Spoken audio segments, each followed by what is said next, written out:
Bon Sant Jordi, un Sant Jordi diferent, fent una cosa que no ens esperàvem mai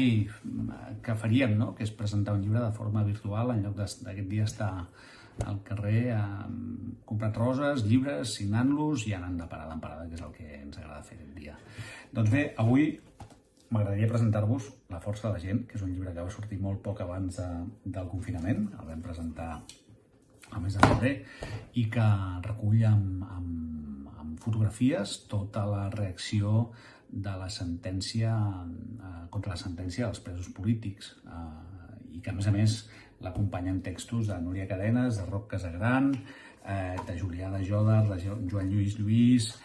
de Carme Martí, de Laura Pinyol, de Carla Rabassa i d'Estel Soler, i que és un llibre, doncs això, que repassa amb imatges i doncs, tot el que va passar durant aquella tardor, la batalla d'Urquinaona, els talls del Pertús, de la Jonquera. És un llibre que s'assembla molt a nivell de format a dies que duraran anys i que si us va agradar aquest llibre,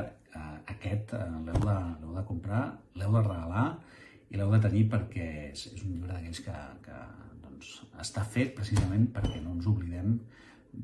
del que va passar, no? I del que explica, que és precisament que la força de la gent és capaç de fer coses que trobem impossibles i inconcebibles, no? Per tant, això, aquí teniu el meu llibre i espero que tingueu un bon Sant Jordi. Cuideu-vos.